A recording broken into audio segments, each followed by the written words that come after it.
Semi gen কি তাহলে কোনো এক সময় বাধ্য হয়ে সেথ রলিন্সের টিমে যুক্ত হবে? তো বর্তমান স্টোরি দেখে তো তাই মনে হচ্ছে। তো ব্রন ব্রেকার এবং কি সেথ রলিন্স কিন্তু আমরা দেখতে পাবো পরপর প্রতিটি রয়ের এপিসোডে সেমি জেনকে অ্যাটাক করতেই থাকবে। তো কোনো এক সময় আমরা দেখতে পাবো সেমি জেন যে ধরনের মানুষ, সে তো কোনোভাবেই স্ম্যাকডাউনে চলে যাবে না। সে যদি স্ম্যাকডাউনে চলে যায় তাহলে কিন্তু তাকে বিতু দেখানো হবে। তো সে অবশ্যই কিন্তু সেথ রলিন্স এবং কি ব্রন ব্রেকারের বিরুদ্ধে লড়েই যাবে। কিন্তু এক সময় কিন্তু সে আর পেরে উঠবে না। তো সে বাধ্য হয়ে কিন্তু এক সময় দেখতে পাবো আমরা সেথ ফ্রিকেন রলিন্স এবং কি ব্রন ব্রেকারের টিমে যুক্ত হতে বাধ্য হবে সেমি জেন। তো লাস্ট উইক রয়ের এপিসোডে সেমি জেনকে যে ভয়ানকভাবে অ্যাটাক করেছে ব্রন ব্রেকার, তো ব্রন ব্রেকার কিন্তু সামনের এপিসোডগুলোতে আমরা দেখতে পাবো বিভিন্ন রেসলারদের উপর তারা ডমিনেট করতেই থাকবে।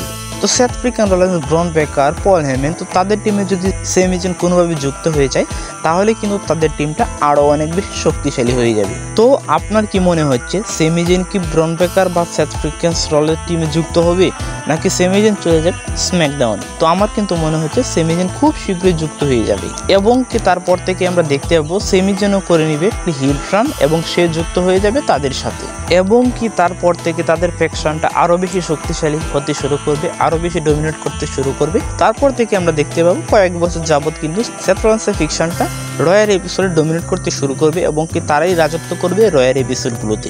এবং কি একটি সময় গিয়ে আমরা দেখতে পাবো সেথ ফ্রিকেন রলিন্স আবার ওয়ার্ল্ড চ্যাম্পিয়ন হয়ে যাবে।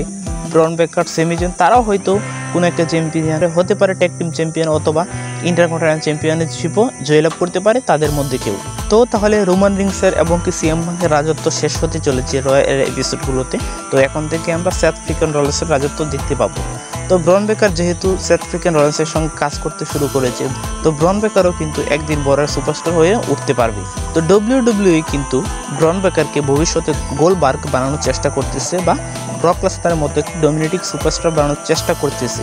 তো আমার কেন জানি মনে হচ্ছে বেশি না, আর মাত্র 2 থেকে 3 বছর পর আমরা দেখতে পাবো ব্রন ব্রেকারের মধ্যে একটি ভয়ানক রূপ ধারণ করবে। ব্রন ব্রেকার এমনিতে একটি ভয়ানক সুপারস্টার এবং সে ভবিষ্যতে গিয়ে আরও একটি ভয়ানক রূপ ধারণ করতে চলেছে এবং সেও WWE-তে ব্রক লেসনার বা গোল্ডবার্গের মতো ডমিনেট করতে শুরু করবে। তো এই ছিল আজকের ভিডিও কেমন লেগেছে কমেন্টে জানিয়ে যেতে অবশ্যই ভুলবেন না। তো আজকের ভিডিও এই পর্যন্তই। ভিডিও ভালো লাগলে অবশ্যই লাইক, কমেন্ট এবং কি সাবস্ক্রাইব করে পাশে থাকবেন। ধন্যবাদ সবাইকে।